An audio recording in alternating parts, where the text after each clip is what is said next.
Bismillahirrahmanirrahim. Alhamdulillahi rabbil alamin arrahmanir rahim maliki yaumiddin. Iyyaka na'budu wa iyyaka nasta'in. Ihdinas siratal mustaqim siratal ladzina an'amta 'alaihim ghairil maghdubi 'alaihim waladdallin. Amin. আজ এখানে আমরা পিতা আমির আদম নুরীর বাৎসরিক মাহফিল উপলক্ষে সকলে সমবেত হয়েছি। এর জন্য আমরা সকলেই একবার প্রথমে শুকরিয়া জ্ঞাপন করি আলহামদুলিল্লাহ রাব্বিল আলামিন। যাকে সৃষ্টি না করলে কোরআনের বর্ণনা মোতাবেক পৃথিবীর কোনো অস্তিত্বই প্রকাশ হতো না, পৃথিবীর কোনো অস্তিত্বের প্রকাশ ঘটতো না। তিনি হলেন হযরত আদম শরীফুল্লাহ। সেই পিতার আকার সুরাত পেয়ে অনাদিকাল পর আজ আমরা মানুষ হতে পেরে আমরা নিজেরা সকলেই সৌভাগ্যবান মনে করিতেছি। সে লক্ষ্যে আমার পিতা সেদিন যখন ফুৎকারে আত্মা পেয়েছিলেন, আত্মা পেয়েই তিনি সর্বপ্রথম ফুৎকারে আত্মা পেয়ে বলে উঠেছিলেন আলহামদুলিল্লাহি রাব্বিল আলামিন। আজ আমরাও সকলে একসঙ্গে সেই পিতার ন্যায় বলে উঠি আলহামদুলিল্লাহি রাব্বিল আলামিন। অতঃপর যে নবীর রিসালাতে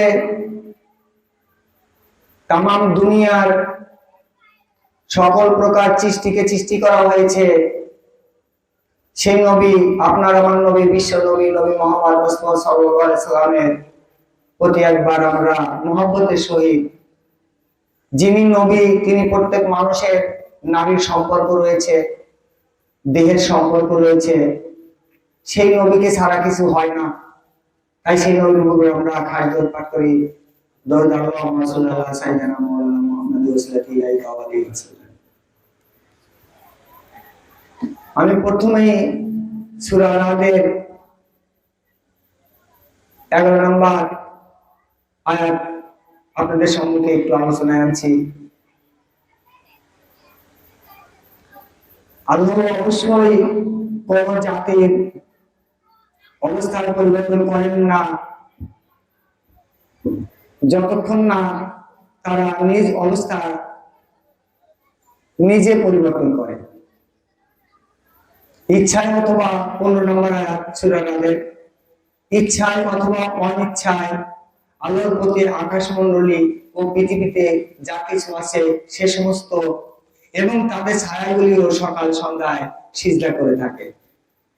20 নম্বর আয়াতে বলা হয়েছে যারা আল্লাহর সাথে অঙ্গীকার রক্ষা করে এবং প্রতিজ্ঞা ভঙ্গ করে না এবং আল্লাহ যে সমস্ত সম্পর্ক অক্ষুণ্ণ রাখতে আদেশ করেছেন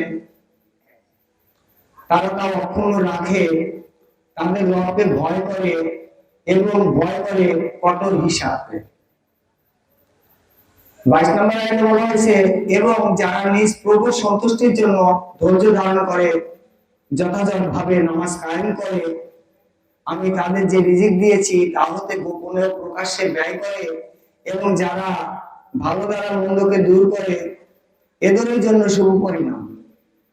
এবং 39 নম্বর আয়াতে বলা হয়েছে আল্লাহ যা ইচ্ছা তা বাতিল করেন এবং যা ইচ্ছা তা বহাল রাখেন এবং তারই কাছে আছে মূল গ্রন্থ।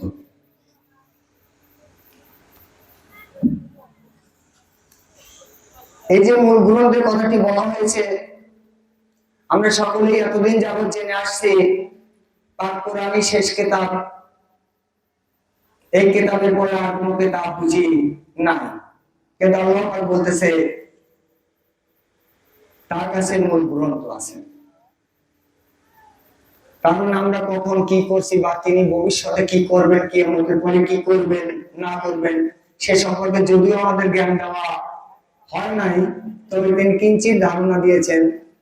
কিন্তু এটাই সত্য যে তার কাছে আরো একটা কিতাব মূল গ্রন্থ হিসাবে আছে। এখানে আমরা আলোচনায় আসছি এখানে বলা হচ্ছে 11 নম্বর আয়াতে যে আল্লাহ অবশ্যই কোনো জাতির অবস্থা পরিবর্তন করেন না যতক্ষণ না তারা নিজের অবস্থা নিজে পরিবর্তন করেন। তো আজকে আমরা এখানে উপস্থিত হয়েছি, আমরা অনেকেই অনেকদিন যাবত এখানে আসা যাওয়া করছি, যারা হেদায়েত গ্রহণ করছি তাদের উপরে আমার এই কথাগুলো, যারা হেদায়েত গ্রহণ করেন নাই তারা শুনবেন বুঝবেন। তো আমার ভাইরা যারা হেদায়েত গ্রহণ করছেন তারা নিজের পরিবর্তন নিজেরাই করেছেন, সত্য তো?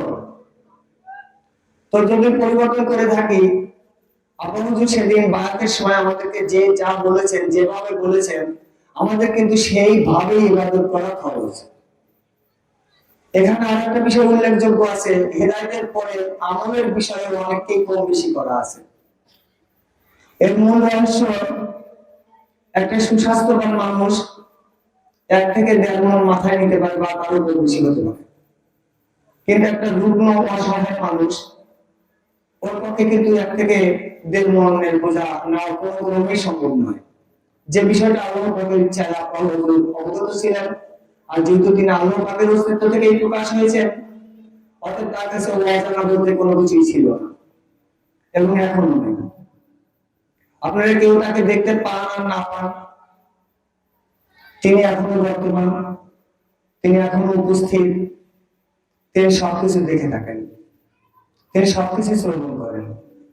যে ভক্ত যতটা তাকে স্মরণ করছে তিনি তার সঙ্গে ঠিক ততটাই সম্পর্ক বজায় রেখে চলছেন। তাই তো আপনারা স্বপ্ন দেখতে পান, জ্ঞানে তিনি আসেন, বা কখনো কখনো ইলহামও শুনতে পাওয়া যায়। তাই আমল নিয়ে যেন আমরা কোনো ভাই দরাদরি না করি, কষাকষি না করি। এখানে বড় ভাই ছোট ভাইয়ের একটা হিসাব আছে, একই সরোয়া একই সরেয়া, ওই সরোয়া সরেয়াটাই এমএ ক্লাস বা ডক্টরেট ডিগ্রি ক্লাসেও করানো হয়। অক্ষর কিন্তু দুটোই, সরোয়া সরেয়া। তো ওই সরোয়া সরেয়া ওই অনার্স ছেলের পরে ওই পড়া একরকম, আর ওই এমএ ক্লাসে সরোয়া সরেয়া পরে ওর পরে কিন্তু আর একরকম। তাই আপনারা সাবধান, আমরা যেন সাবধান থাকতে হবে, বড় ভাইদের প্রতি আমরা যেন অবশ্যই বিনম্র চিন্তাভাবনা হতে পারি, সেদিকে আমরা খেয়াল করে আমাদের আমলের দিকে এগিয়ে যাব। আমাদের ভিতরে যেন কোনো প্রকার ভুল, যেমন একটু আগে আমাকে একজন বলেছিল যে এখানকার রড বালু সিমেন্ট বিক্রি করে দেওয়া হয়েছে, এখানে ভাগাভাগি শুরু হয়ে গেছে, বদমাইশি কথা যেন আমি আর না শুনি। যা বললেন এখনই বললেন, এখানে একটা রড সিমেন্ট বালু কিচ্ছু বিক্রি করা হয়নি। যদি বিক্রি করা হতো তাহলে এখানে মাহফিল আজকে হতো না। যদি বিক্রি করে থাকেও সেটা প্রয়োজনে বিক্রি করা হয়েছে, তাকে আমি আপনাকে বুঝাই। আমাদের এখানকার অবস্থান এখন অনিশ্চিত হয়ে গেল, রডগুলি জং ধরে যাচ্ছে, নষ্ট হয়ে যেতে পারে, সংরক্ষণের জন্য বেচার প্রয়োজনীয়তা ছিল আমি মনে করি। আর যাকে বেচার জন্য দোষারোপ করা হয় সে তো অলরেডি 10 লক্ষ টাকা ব্যয় করছে। যে লোকটা নিজের পকেট থেকে 10 লক্ষ টাকা ব্যয় করতে পারে, সেই লোকটা ওই 5,000 টাকার ইট রড বেঁচে আছে না? এই ধরনের কথা আমরা অনেকেই কানে নিয়েছি। যাই হোক, আমাদের গোপন বিষয়টা যেন আমরা ভাই ভাই সমাধান করি, বড় ভাইরা আছে তারা দেখবেন। এখানে উন্নয়ন অব্যাহত থাকবে ইনশাআল্লাহ আপনাদের ইচ্ছায়। তারপর বলা হচ্ছে ইচ্ছায় অথবা অনিচ্ছায় আল্লাহর প্রতি আকাশমণ্ডলী ও পৃথিবীতে যা কিছু আছে সে সমস্ত এবং তাদের ছায়াগুলিও সকাল সন্ধ্যায় সিজদা করে থাকে। এখন বিষয়টা এরকম যে আপনারা দেখছেন গাছপালা, তরুলতা, পশু পাখি এরা কিন্তু সেজদা করে না, আমরা দেখি সেজদা করেন, কিন্তু অ্যাকচুয়ালি যখন অন্তরাত্মা খুলে যাবে, আপনি অন্তরাত্মার দৃষ্টি দিয়ে যখন দেখবেন তখন দেখবেন হ্যাঁ তারা সেজদা করছে, এটাই সত্য। এবং আল্লাহ পাক যেহেতু বলেছে এখানে সন্দেহের কোনো অবকাশ নাই। এমনকি আমাদের ছায়াগুলো মূল্যবান, তাই বলা হয়েছে যে ছায়ারাও সেজদা করে। আমার ছায়া যদি মূল্যবান না হতো অবশ্যই ছায়ার কোনো কথা কোরআন শরীফে উল্লেখ করা হতো না। তো আপনি যখন পথ চলছেন, আপনি কি লক্ষ্য করছেন আপনি ছায়াটা কোথায় পড়ছে? আপনি ছায়াটা যদি কোনো অন্যায় জায়গায় পড়ে থাকে, ওই ক্ষতিটা ওই ছায়ার উপরে লাগবে, আর ছায়া থেকে আপনার ভিতরে ক্ষতি প্রবেশ করবে। এভাবে আমি দিন দিন হীন হব। তাই আমি যখন পথ চলবো তখন আমাকে ডাইনে বাঁয়ে সামনে পিছে এমনকি আমার ছায়াটাকে লক্ষ্য করতে হবে যে আমার ছায়াটা যেন কারোর কোনো কষ্টের কারণ না হয় এবং আমার কোনো ক্ষতি বয়ে আনতে না পারে। আজকে আমরা যার সামনে এখানে উপস্থিত হয়েছি তিনি আউয়ালে ওয়াহিদুল কাহার ছিলেন, আপনারা ইতিপূর্বে শুনে আসছেন। অতঃপর তিনি নিজেকে আহাদ রূপে স্থিতিশীলতায় আনলেন। আর যখন ওয়াহিদুল কাহার রূপে ছিলেন তখন আপনারা কেউ হয়তো দেখে থাকতে পারেন যারা বেশি বেশি ইবাদত করেন, ধ্যান করা করেন, তাদের মধ্যে কেউ দেখে থাকতে পারেন সেখানে এক প্রলয়কারী ঘূর্ণিঝড় ছিল। সেই ঘূর্ণিঝড় থেকে বেরিয়ে এসে যখন নিজেকে তিনি আদম চূড়াতে দাঁড় করালেন তখন তিনি আহাদ হলেন, আহাদ বা আদম শফুল্লাহ হলেন। আর সেই আহাদ বা আদম শফুল্লাহর অনুকরণ থেকে আজকে আমরা পৃথিবীর সকল মানুষ মানব রূপ পেয়েছি। তাহলে আমি বলতে কেউ নেই, আছে কি? কথা বলবেন আমার সাথে। আমি বলতে কেউ নেই। আমি বলতে যেটুকু অস্তিত্ব বর্তমান তার প্রথম আয়াতের আলোচনার সাপেক্ষে এভাবে বলা যায় যে আদম থেকে যেহেতু পেয়েছি তখন আদমই আমার অস্তিত্বের সকল কিছু, মূলেও তাই। কিন্তু বাইরে এসে দুই ভাগে ভাগ করা হয়েছে। তাকে আল্লাহ পাক বলতেছেন আমি একজন নর এবং একজন নারী সৃষ্টি করেছি।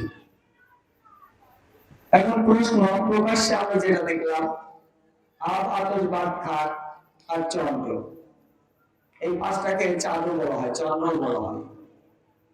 এই যে পাঁচটাকে চাঁদও বলা হয়, চন্দ্র বলা হয়, এই পাঁচটাকে মৈথুন করে একটা সুন্দর মাটির বডি তৈরি করলেন আল্লাহ। গলাগম্বরের উপর অংশ বাদ দিয়ে নিচের সমস্ত অংশের কার্যক্রম শেষ হয়ে গেল। যেহেতু আমরা একটা নতুন জাতিতে রূপান্তরিত হব, যে জাতি অতীতের ফেরেশতা মণ্ডলী কেউ জানে না, চেনে না, এই রূপ দেখে নাই, কোনোদিনই দেখে নাই, কেউ দেখে নাই, তাই ফেরেশতারা পারে নাই। আল্লাহ নিজে নিজ সুরত থেকে সুরত লাগিয়ে দিলেন। তখনই সেদিন প্রকাশ হয়েছিল এরকম আদম ছিল, এরকম মানব ছিল। সেদিন তাদের ফেরেশতারা চিন্তা করলো আদম এরকম দেখা যায়। তো সেদিন যখন আদম শফুল্লাহ ভিতরে পিতার ভিতরে আল্লাহ পাক ফুৎকারে আত্মা প্রবেশ করালেন আর তিনি জীবিত হলেন, সঙ্গে সঙ্গে বলে উঠলেন আলহামদুলিল্লাহি রাব্বিল আলামিন।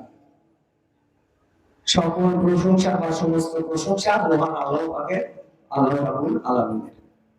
তাই যদি হয় আমার কিসের অহংকার, আমার কিসের এত অহংকার, আমার কিসের বাদবাদী?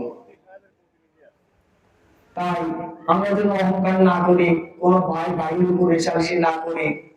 এখানে আল্লাহ বলছেন একদিন যে আমার ছাত্ররা দুদিনকার ছাত্র যে সে যে কোনো ব্যক্তির সাথে চ্যালেঞ্জ করে কথা বলতে সক্ষম। এর মূল অংশ আল্লাহ যখন হেদায়েত প্রদান করেন, হেদায়েত দেন মানুষকে, তখন এই হেদায়েতের মধ্য দিয়ে স্বয়ং আল্লাহ পাকের যে খুদনূর খাসনূর সেই ওয়াহিদুল কাহার প্রবেশ করে বা আদম নূর প্রবেশ করে বা আহাদ নূর প্রবেশ করে। এই যে নূর আল্লাহ পাক সেই দুই ভাগের দুইটা, একজন নর একজন নারীকে সৃষ্টি করলেন। মূলে কিন্তু সবকিছুর মালিক আল্লাহ। এই কথা কিন্তু আপনার সবার প্রথমে জানতে হবে যে সবকিছুর একক সত্তার মালিক আল্লাহ। তিনি যা বলেন আমাদের শুনতে হবে, বুঝতে হবে আর মানতে হবে। তিনি বলতেছেন আমি একজন নর আর নারী সৃষ্টি করছি। যদি আমরা শরীয়তে তাকাই তাহলে দেখতে পাই পিতাকে যেভাবে মাটি ছেড়ে তৈরি করা হলো আমার আম্মা হুজুর, তাকে কিন্তু সেভাবে মা হাওয়াকে কিন্তু সেইভাবে সৃষ্টি করা হয় না। কোরআন শরীফের আয়াতে বলা হয়েছে আদমের বাম পাশে হাড্ডি থেকে মা হাওয়াকে সৃষ্টি করা হয়েছে। আমরা যখন আল্লাহকে যাই তখন দেখতে পাই এই পাঁচটি বস্তু, এখানে কোনো রূপরেখা নাই। আগুন আগুনের মতন, পানি পানির মতন, মাটি মাটির মতন, বাতাস বাতাসের মতন, আর চন্দ্র চন্দ্রের মতন। এই পাঁচটির মূল মালিকানা শর্ত দেওয়া হয়েছে আহমদ বা নবী মুহাম্মদ রাসূলুল্লাহ সাল্লাল্লাহু আলাইহি ওয়াসাল্লাম, হাকিকতি শর্ত, যার একচুল নচর হয় না। আর যেটা এই পাঁচ চন্দ্রের ভিতরে প্রবেশ করে মানুষের আত্মা বলা হয়, জান বলা হয়, পরাণ পাখি বলা হয়, এইটি হলো সেই পিতার তরফে। এখন পাঁচটা দেওয়া হলো নবীর তরফ থেকে, আর একটা দেওয়া হলো পিতার তরফ থেকে। অথচ নবী নবী বলে আমরা সবাই বড় হচ্ছি, বলছি, আদমকে আমরা বড় হচ্ছি, আর সকলে নবীকে বড় হচ্ছে, তাহলে আমরা একটা দুটো দলে পরিণত হয়ে গেলাম। এখানে বুঝতে হবে যে সেই পাঁচটা চন্দ্রের কোনো নিজস্ব ক্ষমতা নেই। এটা প্রথমে জানতে হবে যে এই পাঁচটা চন্দ্রের কোনো নিজস্ব আহ্বান বা মহামান বলে কোনো নিজস্ব ক্ষমতা বা এখতিয়ার নাই। আর কোনো নিজস্ব ক্ষমতা বা এখতিয়ার না থাকার কারণে নবী মুহাম্মদ সেদিন আল্লাহ পাককে মেনে নিতে বাধ্য ছিলেন। আর যদি তার নিজস্ব কোনো ক্ষমতা থাকতো তাহলে সেদিন নবী মুহাম্মদ সাল্লাল্লাহু আলাইহি সাল্লামকে, নবী মুহাম্মদ সাল্লাল্লাহু আলাইহি সাল্লাম আল্লাহ পাককে মানতেন না। আজকে দেখেন কি লাজুক পরিণতি সৃষ্টি হয়েছে, পৃথিবীর মানুষ নবীকে নবী বলতে বলতে রাসূল আল্লাহ বলা শুরু করে দিয়েছে, যে রাসূলই আল্লাহ, হাবিবই আল্লাহ। নাউজুবিল্লাহ। রাসূল কখনোই আল্লাহ হয় না, হাবিব কখনোই আল্লাহ হয় না। আল্লাহ আল্লাহ, আল্লাহ একক সত্তার অধিকারী, তিনি তার নিজ আত্মার অধিকারী, সকল মানবের আত্মার অধিকারী। আর নবী মারিফত যদি বলি তাহলে ঘোর অন্ধকার বা ছায়া, ঘোর অন্ধকার, বিদ্যুৎ অন্ধকার, যেখানে কিচ্ছু দেখা যায় না, এমন ঘোরিত অন্ধকার যে সাধারণ কোন চোখ যদি ওই অন্ধকার দেখে, আমি শিওর সঙ্গে সঙ্গে সে স্ট্রোক করবে, হার্ট ফেল করবে। তার মধ্যে কি গুণ ক্ষমতা আছে আল্লাহ ব্যতীত কেউ জানে না, কিন্তু গভীর অন্ধকার। আল্লাহ পাক সেই অন্ধকারের মধ্যেই লুকিয়েছিলেন। আর তিনি একটা জিনিসকে অহেতুক সৃষ্টি করেননি, এটা তো জানেন সবাই না, যে আল্লাহ পাক কোনো কিছু অহেতুক সৃষ্টি করেননি। তিনি যেহেতু সেই অন্ধকারের মধ্যে লুকিয়েছিলেন, তাই অন্ধকারকে রূপ দিলেন মা হাওয়া বা মুহাম্মদ সাল্লাল্লাহু আলাইহি সাল্লাম।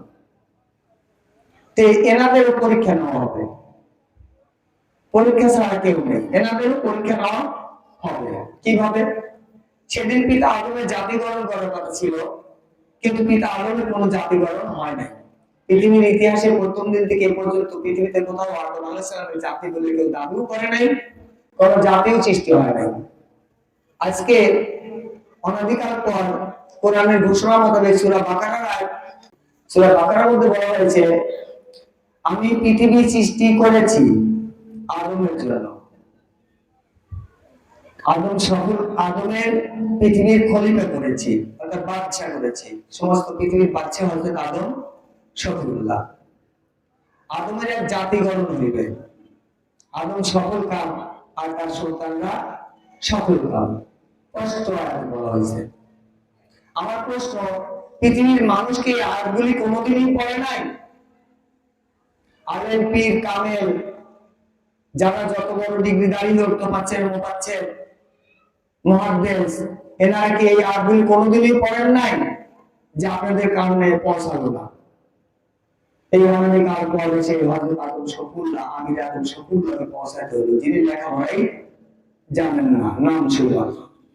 তাহলে তিনি কত জ্ঞানের অধিকারী ছিলেন, যে বলা হয় 14 বা 1450 বছর পূর্বে রাসূল এসে প্রবাদ করেছেন, এই 1400 বছরের মধ্যে লক্ষ লক্ষ কোটি কোটি মানুষ এলাম আর গেলাম, আর ধর্মের নামে হাফেজ হলাম, কারি হলাম, মুফতি হলাম, মুফাসসির হলাম। অথচ কোরআনের এই হাকিকত যে নূরটা অর্জন না করলে পৃথিবীর কোনো কিছু সাধিত হয় না। মানব অস্তিত্ব টিকে থাকে না, কোন সৃষ্টির অস্তিত্ব টিকে থাকে না, এক কথায় কোনো কিছুই টিকা থাকে না। আমি সূরা জুমারের 20 নম্বর আয়াত পর্যন্ত বলবো, 10 নম্বর আয়াত থেকে আপনার 10টি আয়াতে শুধু দ্রুত গতিতেই বলে দেবো, আপনারা একটু কর্ণ দিয়ে মন দিয়ে শুনবেন কথাগুলো। বিসমিল্লাহির রহমানির রহিম। আল্লাহ পাক বলতেছেন তার রাসূলকে, ঘোষণা করো হে আমার বিশ্বাসী দাসগণ, তোমরা তোমাদের রবকে ভয় করো। যারা পৃথিবীতে কল্যাণকর কাজ করে তাদের জন্য আছে কল্যাণ।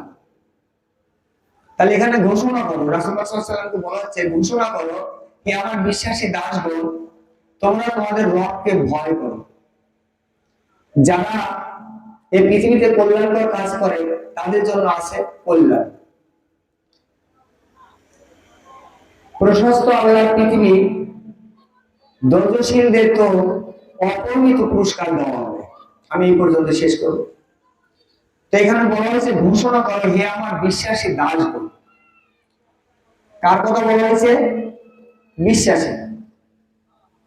যারা বিশ্বাসী, আল্লাহর উপর একনিষ্ঠা ভাবে বিশ্বাসী, তাদেরকে বলা হয়েছে। কোন সাধারণ ওই বাজারে চাষ করে বসে থেকে চার গল্পের আড্ডায় বলা হয়নি, সুদখোর ঘুষখোর কোন অপরাধীকেই বলা হয়নি। বলা হয়েছে যারা বিশ্বাসী, আর বিশ্বাসীরাই ইমানদার হয়। রব, তোমার রবকে ভয় করো। প্রশ্ন সবার কাছে, বিশ্ব সকল মানবতার কাছে আমার প্রশ্ন, যে তোমার রব বুঝানো হয়েছে, বলা হচ্ছে তোমার রব। কে বলতেছে কথাটা? আল্লাহ। তাহলে আমার রব, রব মানে কি? পালন কর্তা বা পালনকারী। তাহলে কি আল্লাহ কি বুঝাচ্ছেন আমাকে? আমাকে এই কথাটাই তিনি বুঝাচ্ছেন, তোমার ভিতরে একজন পালন কর্তা আছে, তুমি তাকেই মেনে নাও। আর সেই রব রূপী যিনি, তিনি হলেন আদম শফিউল্লাহ। তিনি আদম শফিউল্লাহ। তাহলে আমার ভিতরে কে আছে? আদম শফিউল্লাহ। কেউ যদি আল্লাহ সম্পর্কে জানতে চান, তাহলে সর্বপ্রথম আপনার রব বা আদম শফিউল্লাহর কাছে যেতে হবে। এই তো বোঝা যায়। তবেই আপনি আল্লাহ সম্পর্কে জ্ঞান লাভ করবেন। এর আগে যদি কেউ আল্লাহর জ্ঞানের কথা বলে, আমি ওপেন চ্যালেঞ্জ করলাম সারা পৃথিবীর মানুষের কাছে সে মিথ্যাবাদী, এবং আমার কাছে আসলে আমি প্রমাণ করে দেবো। তো আমার সময় শেষ, যে কারণে বলার অনেক কথা থাকলেও আপনাকে বলতে পারলাম না। এখানে একটু আলোচনায় থাকি 1 মিনিটের মধ্যে। প্রশস্ত আল্লাহ পাকের পৃথিবী, ধৈর্যশীলদের জন্য তো অপরিমিত পুরস্কার দেওয়া হবে। এখানে একটা কথা ধরার বিষয়, প্রশস্ত আল্লাহর পৃথিবী, ধৈর্যশীলদের তো তো শব্দ ব্যবহার করা হয়েছে। এই যে তো শব্দ ব্যবহার করেছে, যে তো অপরিমিত পুরস্কার দেওয়া হবে, এই তো দ্বারা অবশ্যই অবশ্যই আল্লাহর ঘোষণা সত্য, এর মধ্যে কোনো সন্দেহ নেই। এই এক। আর একটা তো শব্দ দ্বারা আমাকে আপনাকে আনন্দ মুখরিত ভাবে থাকতে বলতেছে, ধৈর্য ধরে, যে ভয়ের কিছুই নাই। ইনশাআল্লাহ সংক্ষিপ্ত সময়ের মধ্যে যেটুকু বর্ণনা করতে পেরেছি, আপনারা যদি ভুল পরিলক্ষিত হয় আমাকে অবগত করবেন। আমি অবশ্যই সেটা জানার চেষ্টা করবো বা সেরে নেব ইনশাআল্লাহ। আলহামদুলিল্লাহ, সকল প্রশংসা আল্লাহ। একবার আমরা খালিদুল পাঠ করি, আল্লাহুম্মা সাল্লি আলা সাইয়্যিদিনা মাওলানা মুহাম্মাদ ওয়া আলিহি ওয়া সাল্লাম। এইবার আমি মুনাজাত প্রসঙ্গে একটু বলবো আপনাদের। আমাদের তিনটি ইবাদত আছে, একটি ফরজ, একটি ওয়াজিব, একটি সুন্নত, একটি নফল। 4টি ইবাদতে 4টি দোয়া আছে। 4টি ইবাদতে 4টি দোয়া আছে, যেটা জানা দরকার। ফরজ নামাজ পড়ে শুধুমাত্র আপনার জন্য দোয়া করতে হবে, কোনো বকশিশ কাউকে দেওয়া যাবে না। সুন্নত নামাজ পড়ে আপনার দেহ মুবারককে শক্তিশালী করবেন, কোনো বকশিশ কাউকে দেওয়া যাবে না।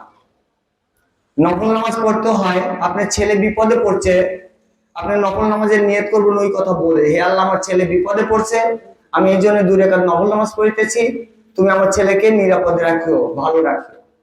শুকরিয়া জ্ঞাপন করবেন, আপনার নাতি হয়েছে বা ছেলে হয়েছে, তখন 2 রাকাত নফল নামাজ ওই কথা বলে পড়ে বলতে হবে যে আমার ছেলেকে আরো ভালো রেখো, এরকম শুভ সংবাদ আল্লাহ তুমি আমাকে দিও। আর ওয়াজিব সম্পর্কে তো কিছু কিছু ধারণা আছে। এইভাবেই দোয়া করতে হবে। দোয়ায় ভুল হলে আপনার ইবাদত ভুল। আসসালামু আলাইকুম।